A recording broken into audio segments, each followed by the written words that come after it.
บอกเมื่อนานว่าสิมาบ่เห็นเรามาเว้ย ไผ บ่มาแล้วบ่โทร ว่านอมมาแล้ว มาจังหน่อยครับ พ่อใหญ่มี ตอนบ่าย ตอนบ่ายเราสิมาสิเข้ามาอยู่ตอนบ่าย ว่าเสีย แล้วพ่อใหญ่มีพอนี้จักมาบ่มาแล้วคบคำบ่ไปเอาแล้วมันก็บ่มาเนาะ จะมักว่ามัน โอ้ยก็มักแล้วว่าข่อยแห้งมักแล้วมา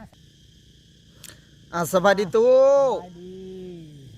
ว้ายมื้อนี้มาอีกแล้วมื้อนี้เนาะอยู่บ่ได้เด้อมื้อนี้เนาะ อยู่บ่ได้ คิดฮอดผู้สาวอีกแล้วบาดนี้ สาวก็จะเปลี่ยนใจเลย โอ้ย บ่ได้อะไรว่ากับมาดู บ่ บ่ ผู้สาวสิเปลี่ยนใจเลยแม่นบ่ เปลี่ยนใจกับไปเด้บ่มีดอก นี่อยู่ใด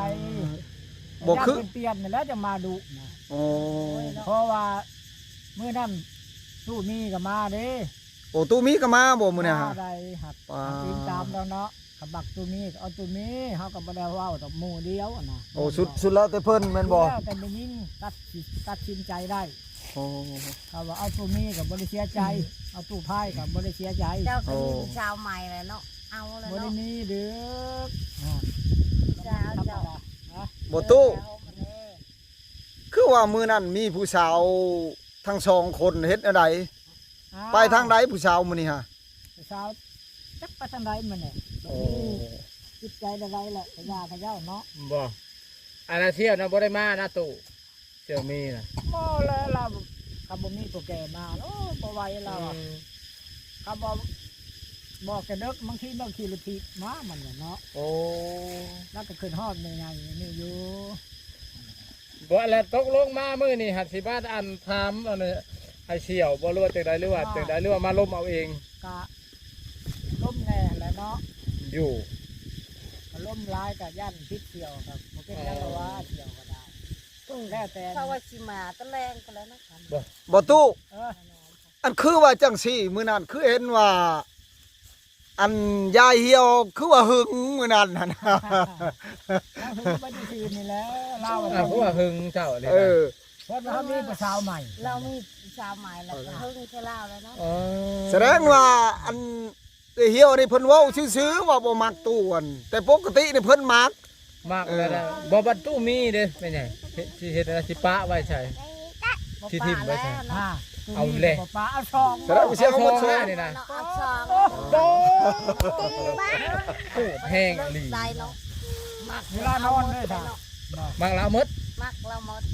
เวลานอนด้วยค่ะ เอาก็นอนน้ำกันแล้วเนาะนอน โบ แล้วนอนตะกาง โต เออ โอ้พ่อพิลิปเด้อ บ่ไม่ใช่สินอนอยู่กลาง แม่น ผู้บ่าวอยู่สองขอบ แม่น โคตรโทษแล้วเจ้ายังไงเอ้ย เอาเลยเนาะ อืม มักเลยเอา เจ้าเห็นบ่ตู้ ฮะ เราอยากได้หมดช่องในเดียวนี้ใด แม่อยู่บ้านโน้นเนี่ยเคยเอาช่องผัว โอ้ เออ มันผ่านมาเลยได้ช่องผัวบ้านสิมามัน ว่า มัน รุ่น มี ช่องคนก็ช่องพัวแล้วนะ รุ่นช่องคนอันไหน เออ โอ้ เขาปะพัว โอ้แล้ว บ่ เอาพวกเดียว หัวได้เอานำกันพร้อมกันแล้วนะ เออนี่อะไร นี่มันละ เจ้าว่าบ้านคนนี้ก็ติดต่อใหม่แล้วอ่ะมันมีอันนั้นมันน่ะเนาะ แสดงว่ามีมาแล้วนี่เนาะ มาแล้ว แล้ว ช่องผัว เอาบาดเดียวพร้อมกันเลย มาเดียวพร้อมกัน ทุก แต่ว่า สินอนจังใดเนาะเนาะ นอนทางกลางเลยเราอ่ะเนี่ยนอนทางกลาง บ่เอื้อเหี่ยว เนี่ย ที่นั่น สมมุติว่าอันยายห่มเล่าวก็มัก เจ้าก็มักแล้วเฮ็ดในใดบ้านนี้เจ้าสิเฮ็ดในใด ก็ปั้นให้แล้วเนาะ ฮะ ก็ให้แล้วหนึ่งแน่ เอ้า เล่าก็มักตู้ไพ่เจ้าก็มักนะเจ้าสิเฮ็ดในใด เรา บ้า มั น กก็ให้ละเอาเนาะ เธอเจ้าจะเอาเลย ก็เอาก็คอยก็ชงคืนแล้ว อ๋อโตไม่ใหญ่เพราะว่านี่เอาท่าเสียว แม่ ไม่ใช่ห่มนี่ก็เสียวกันแม่นบอกกับเจ้าไม่ใช่ ว่าเชี่ยวก็ว่าได้เชี่ยวแล้วเนาะ เอ้ย ผู้ใดเอื้อยเจ้าบ่เป็นเอื้อยเพิ่น เพิ่นแล้วเป็น อ๋อ เอื้อยเนาะ เป็น เรา เอื้อย ถูกเบียดอะไรได้เราได้ อ๋อแต่เพราะเราจะคือว่านางหนุ่มนางน้อยอยู่นะไม่ใช่ เราหัน ไม่ใช่ห่มนะ รุ่นเอื้อยก็ว่าคอยปัดมัน จะ โอ้ ถูกประชังบอกจะถูกประชัง เอาโอ้ยน้ำกระหาบพื้น อ้าก ว ระหาเนาะ ให้สิบ่หา หาเห็ดกินเห็ดอยู่นี่มันลูกเขาเห็ด โอ้ เขาบัดได้ลูกหลาย บ่ คนหลานเนาะคอยบัดบ่มีหลานบ่มีลูก บ่ไม่ใหญ่ ลูกคนเดียว แล้วบัดนี้เราจะคิดว่าคันเอาผัวมัน2คนละใครแน่บาดนี่ โอ้ให้ซอยมือซอยตีน เอาเลย แม่ใหญ่เหี่ยวจะเอาเบิดสองว่าได้เอาผัวสองคน แสดงว่าผู้หนึงไปไทยนะ แม่ ผู้หนึงละหาบน้ำนึ่งข้าว ไปวีกไปงานบ่ได้เฮ็ดเพจได้ขอยทันไปวีกไปงานหันได้เฮ็ด โอ้ เดี๋ยวนี้ค่อยเบิ่งเจ้าบ่ได้ทาแป้งแต่งโตแล้วเดี๋ยวนี้หั่นแม่นบ่เออ จดแล้วบ่ได้ไปไทย เจ้าทาบางหันขาวบางหันผู้บ่าวลุมเข้ามาเลยบางหัน อ่า ไม่ใช่สะ เออ บ้าไม่ได้หายนั่นนี่ โอ้ยหายก็ยังมึก เขา ไข่ ไม่ได้เป็นชื่อ ยังบ่สบายอยู่ ก็ไข่ดู ไข่ แต่ บ่ เนาะ เออ เบิ่งใบเบิ่งไข่อันนี้บ่ นี่ ที่ไข่ไปทางเย็น อ่า เออหาทุกเช้ามีก็กินยาตะแลงวานนี่ก็หอนใช่ได้ โอ้ โอ้ยไข่ใจไปจักแล้ว ก็ไข่อะไรแหละไข่ไปบ่ได้อยู่เนี่ยแหละเนาะ ก็เรียกว่าไข่ใจซะดอก ไข่ใจแล้ว ไข่ ว่า ใจ สิลูก ยังเนาะ เดี๋ยวว่า บ่ เดี๋ยวใครคิดฮอดอ่านตู้มีบ่ นะกันฮอด กันไปสนุกคือเจ้าฮัลโหลแต่เช้าไปคือเอ้ยแม่หมมันก็สนุกสบายแล้ววะเนาะ แล้วก็ไปคือเขาไปสิ ไป เป็น บ่ได้ลูกคอยมาไป อืม บ่มีใครเลี้ยงงูจังไดก็เลี้ยงงูแห้งบ่ได้ไปยา โอ้ กแต่ว่าพอ แต่ละก็เจ้าอันดำหน้ามันแล้วอันนั้นแล้ว วั เนาะ งกับโมชน ว่ากับ ก็เจ้าเลี้ยงนะหัน เจ้าก็ไล่เราว่ามันแม่นงัว ไล่ออกก็คือเก่าได้ก็เจ้าเลี้ยงนะก็เจ้าว่าห่วงได้ดูอะไรได้ ห่วงเอาแล้วเดินเฮาเนาะ คำว่า ให้น้องให้บ่ซะ คำว่าห่วง อืม เขาย่างเขาก็พูดว่าแล้วว่าเดินเฮา เอ้ยแม่หมมันสนุกสบายแล้วเนี่ยก็อยู่ที่ไผสิมามึนมาวายเนาะ หน้าเราอยู่พี่บ่ ไม่ได้หนาหรอก นะ บอลเดียวหันบ่ ข้าวกันเขาอยากไปเขาก็ไว้แล้วว่าเดิ ลู น กสาวเราก็อยู่ บ่ แล้วก็ลูกเคยเราก็เฮ็ดงานลูกชายเรามันมาแล้ววันนี้มาแล้วกล่ะมาบ้าน อ๋อเห็นจะได้เหือน เอาหดสองหดสาม บ่มันทุกข์หลายแล้วบัดนี้สิเอาผัวฮอดช่องเลยแม่นบ่เออ โอ้โหเอ๊ะ ทุกเลยจะเห่าเนาะ แม่นความเรา ถือว่าโหดหลาย ยินอยู่ว่าคิดบ่ละว่าหานแต่ว่า บ่ตู้ ฮะ กะได้บ่คันเอาช่องนี่ละว่าช่องเด้ ว่าเราเอาให้เอาแล้วเนาะ เอาบ่เอา สวยกันแม่นบ่ แล้วไปจะเก่งเขาได้บ่ เอาเลย โอ้โด เขาจะบ่ได้นอน อาจจะบ่ได้นอนมาตู้ เพราะนั่นขึ้นจะนอนมอนี่ขึ้นโถ เอาเลย ไว้ได้เพราะว่าไว้มาโถ ป๊อบเลยจ้ะ ฮะป๊บก็ป๊บแล้วเนาะ เจ้าพังลูกเอ้ยเหี่ยวเจ้าสิไหวบ่กล้าไหวบ่เจ้าฮะฮะ โอ้บ่ไหวเอาแล้วเราอะ เอากันแล้วได้ บ่เคยพลดอกเข้าเลยเนาะ พังบ่นี่โหดเนาะ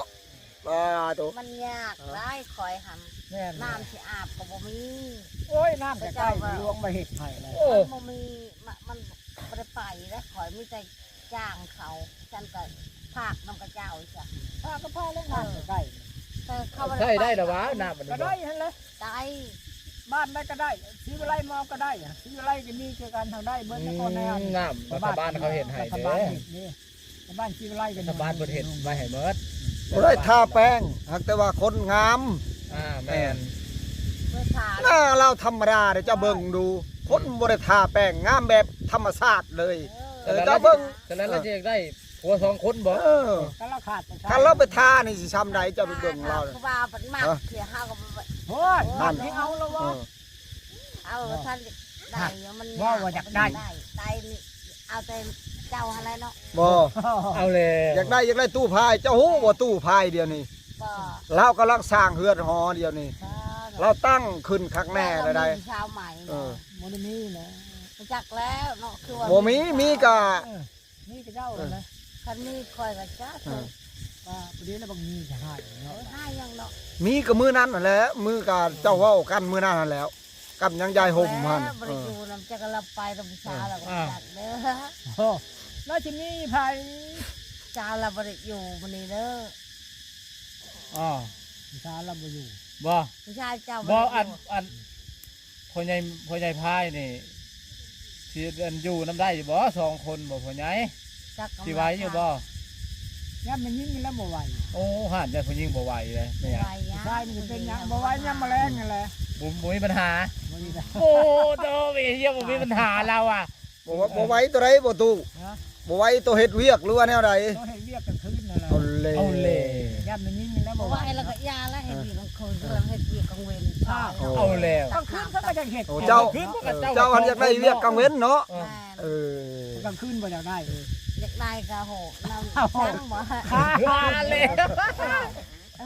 แต่ว่าหลายคนเนาะเอาแชร์ เอาตู้นี้สิยานมันก็ว่าสิมาขอแหละ